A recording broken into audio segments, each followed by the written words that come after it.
यह कहानी मेरी और मेरी मौसी की लड़की मीनू की है, जिसकी उम्र 23 साल है। एक दिन मेरे पास मेरी मौसी का कॉल आया कि क्या मैं मीनू को एग्जाम दिलवाने के लिए उसकी साथ जा सकता हूँ। किसी काम की वजह से मैंने जाने के लिए मना कर दिया, लेकिन घर वालों में से किसी के पास टाइम न होने की वजह से मुझे उसके साथ जाना पड़ा। मीनू का एग्जाम मनाली में था, लेकिन बाद में मुझे पता चला उसने जानबूझकर वहां का सेंटर भरा था ताकि पेपर के साथ कहीं पर घूमा भी जा सके। फिर रात को मेरे पर मीनू का फोन आया, भैया आप चलने के लिए तैयार रहें। बाद में मैंने तय किया कि सर्दी की वजह से हमें एक दिन पहले ही चलना पड़ेगा, क्योंकि सर्दी की वजह से रास्ते रुक जाते हैं पहाड़ी इलाकों में। इस पर मीनू खुश हो पड़ी, क्योंकि वह ज्यादा कहीं बाहर नहीं गई थी। मेरी मौसी का घर सोनीपत में है। हमने सुबह चंडीगढ़ के लिए बस पकड़ी, वहीं से हमें मनाली के लिए बस पकड़नी थी। हम चंडीगढ़ 11 बजे पहुंच गए।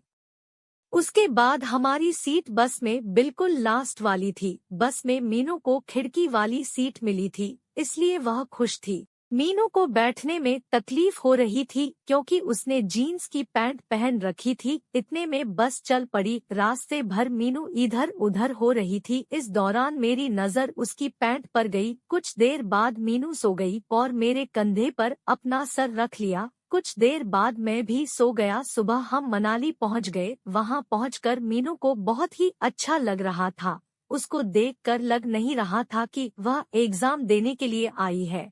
हमने एक होटल में कमरा लेकर उसमें चेक इन किया। एग्जाम सेंटर शहर से 12 किलोमीटर दूर था। एग्जाम का रिपोर्टिंग टाइम 10 बजे था। मैं कुछ देर बाहर घूमने निकल गया। जब मैं वापस आया तो मीनू नहाने की तैयारी कर रही थी। मीनू बाथरूम में नहाने चली गई। कुछ देर बाद बाथरूम से मीनू की आवाज आई, भैया मेरे कपड़े बाहर ही रह गए हैं, प्लीज मुझे पकड़ा दो मेरे कपड़े। जैसे ही मैं कपड़े देने के लिए दरवाजे की तरफ गया, तभी मुझसे कपड़े नीचे गिर गए। मैंने कपड़े उठाए और मीनू ने दरवाजा खोलकर अपना हाथ बाहर की तरफ करके कपड़े ले लिए। कुछ देर बाद मीनू अपने कपड़े पहनकर बाहर आ गई।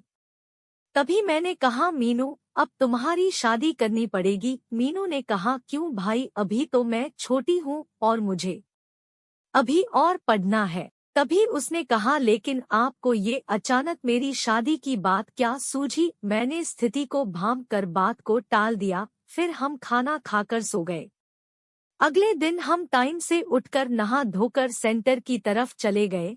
पेपर 3 घंटे का था। मैंने इधर उधर घूमकर समय बिताया। जब मीनू पेपर देकर बाहर आई तो मैंने उससे पूछा, पेपर कैसा हुआ। तो उसने कहा, पेपर तो अच्छा हुआ है, शायद सिलेक्शन भी हो जाएगा। फिर हम होटल के लिए निकल पड़े। रास्ते में उसने मुझसे कहा, अब 2 दिन दिल लगाकर घूमना है।